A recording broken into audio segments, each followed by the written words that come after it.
Hello everyone, I just wanted to do a quick overview of the homework for DOM and AJAX just to clear everything, and I'll also just do the first task in the homework maybe to give you an idea of what needs to be done in case there is any confusion or if you've missed the last class.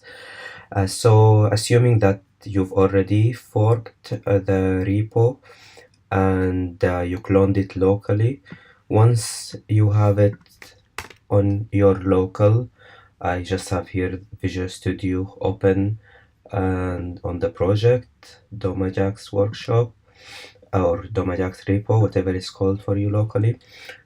Just as a good habit, we said that instead of working on master directly, we create a new branch. You create a new branch by saying get checkout -b, and then I'll call it my solution, and then I am here on this new branch. If I want to check, I can say git branch, and you can see that it's on the correct branch. And then if I look at the readme either on the website or I can look at it here, readme locally, it says fork and clone. We're done with that. The first step is to say npm install, and you don't need at this stage to know what this does exactly. We'll cover that in the node module, but just do an npm install and then do an npm start. This is just a helper to be able to run things automatically. Once you do that, you will see that it starts the website on localhost 3000.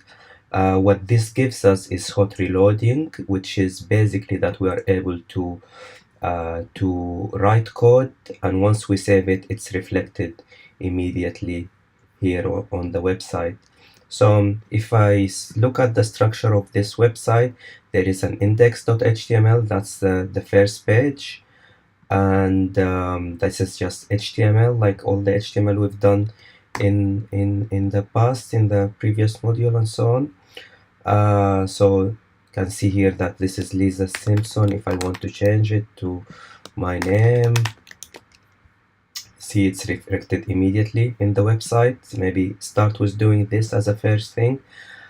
You can also change all this information if you want so that it's your own website. And once you're comfortable with this, you see you can go and read what the first task is. The first task tells us that we are want to call an API. API is a service that gives us some data, some information, and GitHub provides an API for us to be able to get the repositories, the repos, or any information about our GitHub account.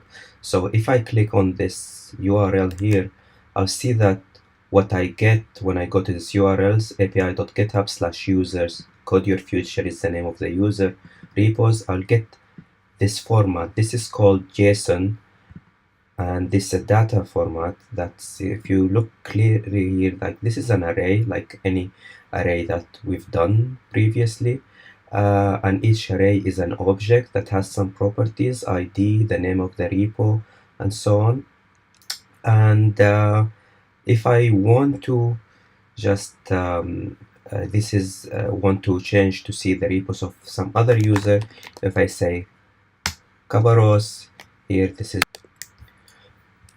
so if I want to look at another user other than Kabaros, let's for example see one of the people who forked the repo already, Islam95. If I look at change here to Islam95, then it will show me all the repos that Islam has created on his account. So this is an API. Instead of going to the website, you can use the API to get the data, and then you can show it in any way suitable for you. So I will try to get the data for Islam95, but each one of you should go and check their own repository, their own GitHub account, and see that you're getting the data. So how do I get the data in my website? So the first task that we have says that we should call that API. Given I'm on the resume website, when I click on my GitHub link, then I should be presented the list with repositories from my GitHub user. So if I am on this website here and I go to my GitHub page, here in this part, the list of repos should be generated based on the API call. So we already learned something that makes API calls for us. The code for this will go here. When I am here I'm on the page called my github.html. If I look at my github.html here, this is the page here. If I change anything instead of my GitHub, let's say Islam GitHub, this is should have done it here. It didn't refresh automatically. I had to say refresh, but this is the page. And if I want to display the repos here on this one, I'll put it back as my GitHub. It doesn't matter, it's my website. So this HTML page, if you look at the end of it, there is this line, script source equal my github.js, and this is basically the link between the HTML and the JavaScript. It tells this HTML page to go load the HTML, the JavaScript that's in this file. So if I go to this file, if I say just alert, hey, then you see here the page, when it refresh, I get alert. So any code that I have here, it will run when the page starts. So what is the code that what I need to do? What I need to do is to fetch the information from the API. That's the first step. And then display the information on the site. So to do this first bit, we use the technology that we did it in the class AJAX, the same that we did with the client, with the chat and everything. It's an AJAX call. And this bit here, we will need to do the DOM stuff that we learned. We use document.querySelector to get a certain element on the page and then display what we need to display there. So let's start with the first step. How do we get this information here? How can I call for Islam 95 and get the information that I need? So the way I do that is that we use fetch. Fetch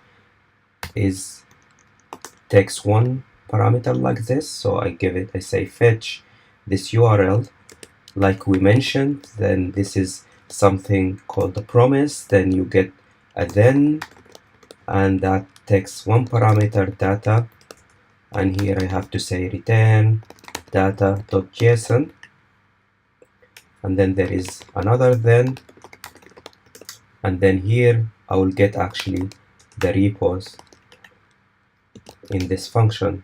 And here if I console log repos, so I will just console log repos here, and then I will refresh this page, but I will open the inspector so that I have the console open so that I see the console log output. So here you see that it console logs for us an array of 30. So these are all this is an array of all the stuff that's in that API call. If I change this to Kabaros and refresh, again it will get a 30. The API itself has a limit on how many it gets, so it gets always the first 30. So once I have that, so we got, this is what it's doing here. It's going fetch, you give it the URL, it gets the data in raw format. So this is something about fetch. We have to say return data.json, put semicolons, and then in the next function here, in the next then, here we have our repo data, and this repos is just a variable that we created. We could have called this anything that we want. We can say X, and that will be the same, but we should always have good names. So we know that the data that we have here is repos, so let's call it repos. And then here inside this function is where we need to display the information, because if I put the code to display the information here outside, it doesn't know what repos is. It has to be in the right place, so it has to be inside this then. So here I will display the data inside this function. It's important that we are doing it in the right place. So here, what do I do to display the information? Where do I want to display the information? I want to display the information in this list here. So if I look at this list, it's a UL element. It has an ID repos list. So if I copy this repos list, how do I display? This is always, we have to start looking at patterns. Everything that we do with AJAX or with DOM follows a pattern. The pattern is that the first step is we have to get hold of an element in the DOM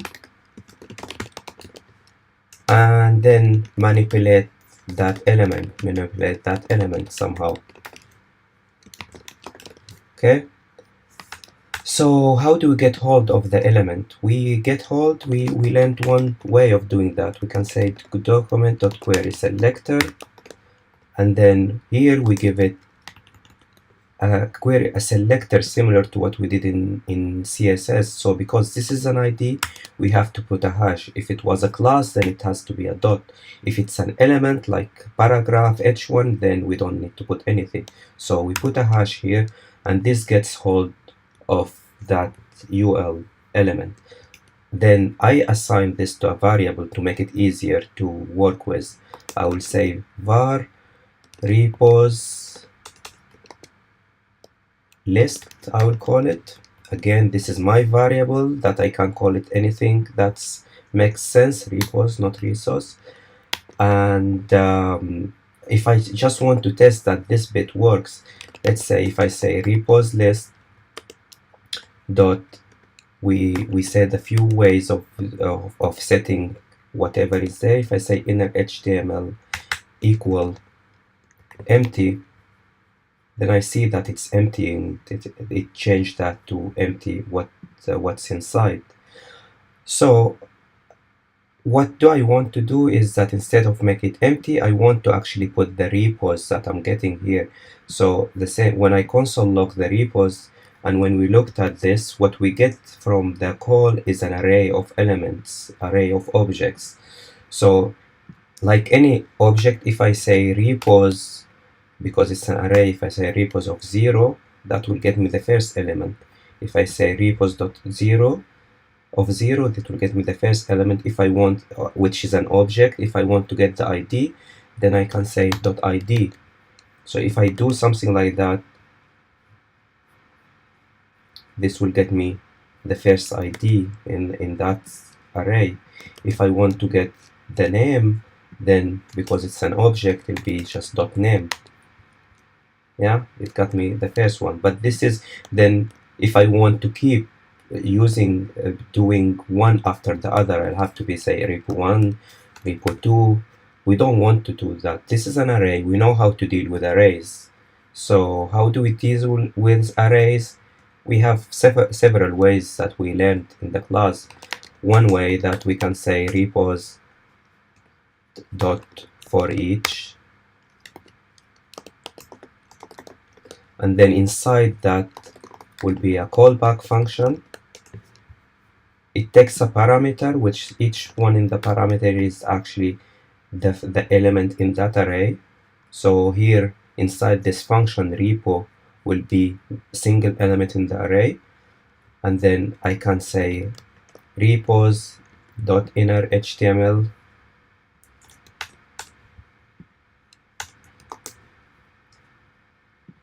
equal repos of 0 dot name. What will this do is that it will, we don't want to replace the inner HTML with the last one. We want to keep adding to the list, right? So we want to keep adding to the list. So first of all, here inside this will be repo, because it's this here, and that again can be just anything. This is, we tell it a sensible name, but inside the callback, each one here is the repo in that array. And then what I want to do inside here is to actually put that whatever value that we got in repo.name to add it to the list of UL elements. So a UL, this is a UL element. It takes list of items. This is how a list works. So how can I create a list? We learned something before, which is document.create element. I can create an element called list, right? And then I can say list item dot inner text, and I will do the inner text repo dot name, and then I can add each item in the array to repos list, which is, I created it here. So I can say to the top list every time append child, and I will append list item. No need for this console log now. So let's look at this code, what it does again. First step is we fetch something. We always have to do this. This is part of fetch. We just tell it to format the data as JSON, because it could be any other format. Then what we get in the next one is the JSON itself, like here, which is an array. We know it's an array because we know the API. It's an array of elements where each element is a repo information. It's an object. So we get hold of an element in the DOM, and then we manipulate that element in the DOM here. So this is manipulate element in the DOM. So this is all about displaying information. So display information is broken into several steps. 2.1 is this, and then 2.2 is actually adding that. We always do that. We always have something like query selector, and then we do something with that element, or in this case we create an element and we do something with that element. It's always, this is the pattern that we follow when we're working with the DOM. So here we watch and we do that. Let's see if we refresh this page. Actually, it is auto-refreshing, but there is something that's not working, which is good, because how we can debug that. How can we tell what's not working? Maybe some of you watching already noticed what's wrong, but when something goes wrong here in DOM, always look at this console. So we said that one part that we used already is the console here, and you can see here that if you look at the console, there is this one error thing, and it's telling me reference error list Tim is not defined. It's even telling me the line number where is an issue. So line 16 here. So line 6 here I had a typo. Instead of list item, I put list Tim. So if I fix it, list item dot inner text equal repo dot name. I have a setting that gets rid of the semicolons, but forget about it now. So if I change that, you can see now that the list is being populated. So this went to my repo, it got everything, and it displayed it as an element in the list. If I look at the HTML again, let's use here, you see that this UL repos list, it has a list of item, and each one has list, and the list has the value that we got from the API. So this is, let's break this into, again, look at the steps. We fetch from the API, we convert the data we get to JSON, and then once we have it as JSON, we manipulate it. We want to display the information, so let's say the first step, we get hold of an element in the DOM. We could put it in a variable repos list, and then we have this variable here which is repos. This is an array, so we go and do a loop. Inside the loop, each one of them is a repo item. So we create a list item list. We set the inner text for it to the value for repo.name, and then we append this to the list, the UL, the bigger list, every time we go through the loop, and then that displays that. If I change repo.name to something else that's shown here, so for example, if I display full name instead, because this is just a normal object like all the objects we've dealt with, we can see that it's displaying now the full names instead. If I want to display both the name and full name, then this is just a normal string. I can say repo.name and then have a space. This is string concatenation, just string concatenation like we did before. So if I refresh this, you see that we have admin panel. Then what that, if I want to put set like that, then you see the list is displaying. Good. So now we're displaying that. We are doing it as a list item inside the UL. The big one here is a UL, and inside it's a list item. This is just normal HTML, but we are generating it from JavaScript instead of writing it, hard coding it at the beginning. This is powerful because the page is dynamic now. That if I have new repositories in my GitHub, then it will go and get the new list and display them. It's better than having everything hard coded in your HTML from the start. So our page becomes dynamic. If I want to display someone other than Islam, then I can display them as well. So this is the pattern again. Another thing that there is here that we mentioned, we want to display the number of repos. So says I am on the resume side, I click on this, should be shown the number of repos in place of the X. So you see here there is an X, but I want to display, instead of that, I want to display the number of the repos.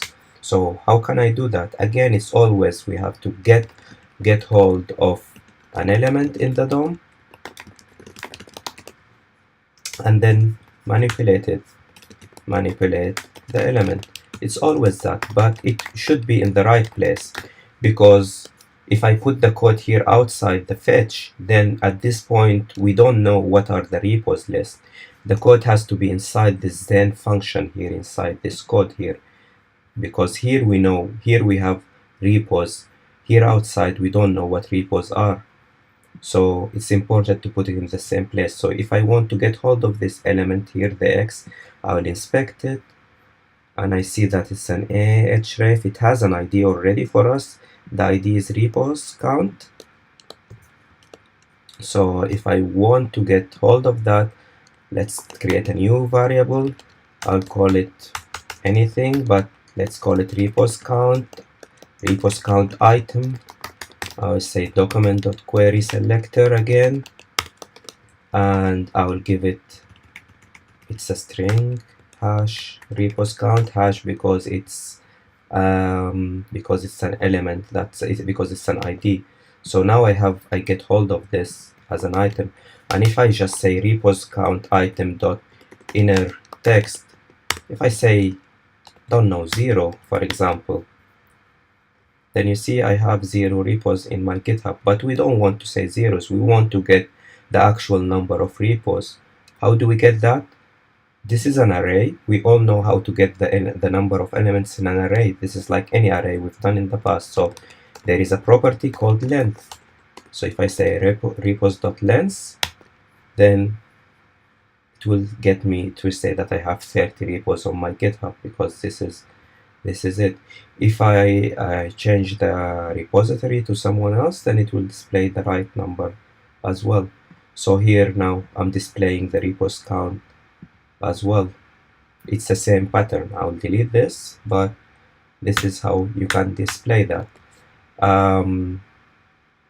If I want to display, instead of this inner text, I want to display a link. That's what we said in the description.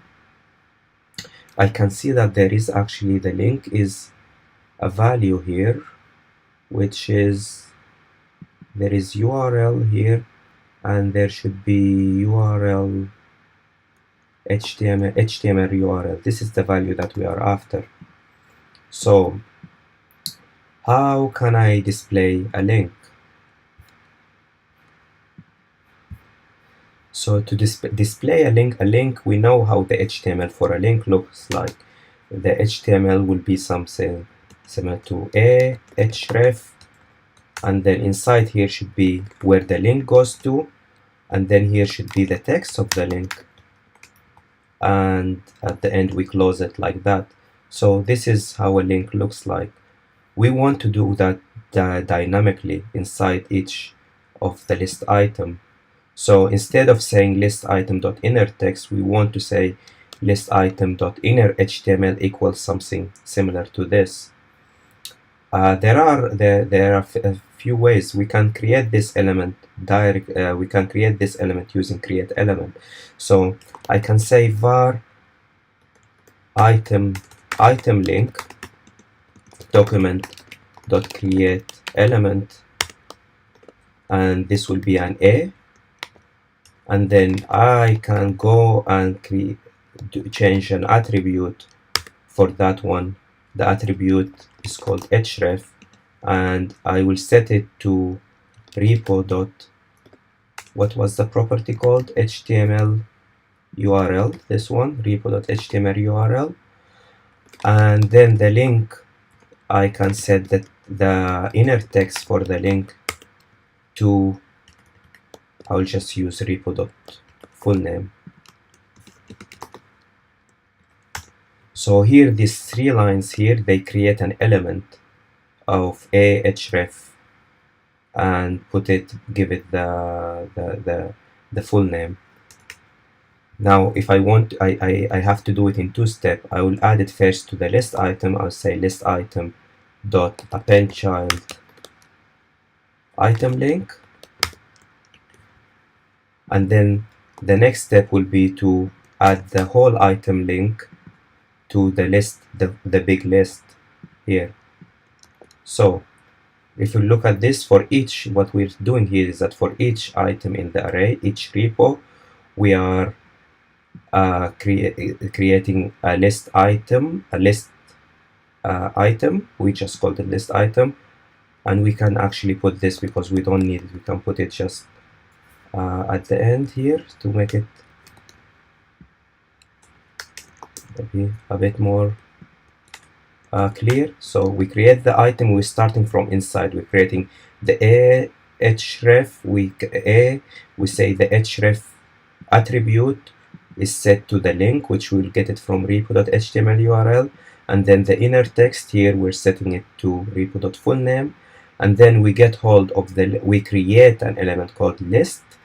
So, and we set the child of list to the item link we just created, so the HTML will become something like link, like this, and then all of this we will take it and we will append it to the bigger list, the UL that we have it on the top. So it will be something like that, and then it will repeat that for each item in the array.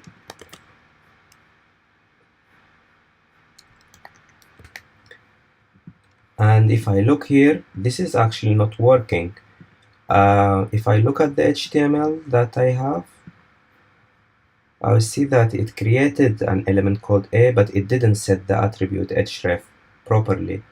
So this line is not working properly, and it's because it's wrong, and I actually genuinely don't know how to set it up. So I'll just go and Google DOM set element attribute, because this is what I want to do. I want to set an element attribute.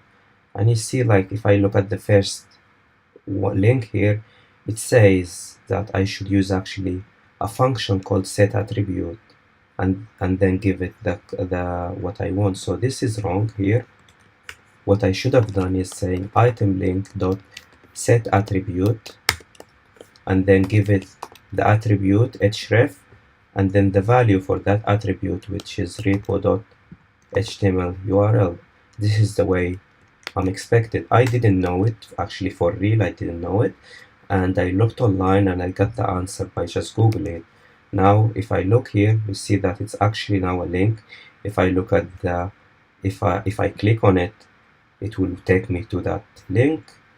If I inspect it, I'll see that it's the structure is that I have a UL for the whole list, and each item is a list.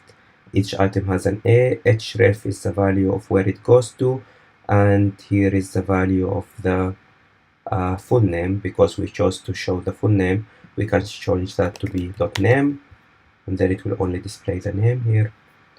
And this is now working. It's displaying all the list of items here. If I want to display someone else, like if I want to show Hewald's repos, change that and it will show Hewald.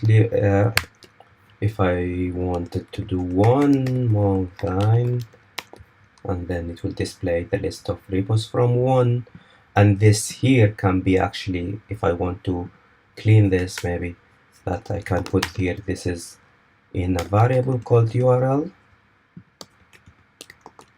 and then I'll put it here. Instead I'll just say fetch URL, and what this allows me here, maybe that I can get this value dynamically, which is one of the things that we ask for. So imagine that you can have this as a text box where people enter the username, and then you just get that value and add it as a string here, value, and that will work as well. So the thing that whatever we do is the same pattern, is that we're fetching some information from an API.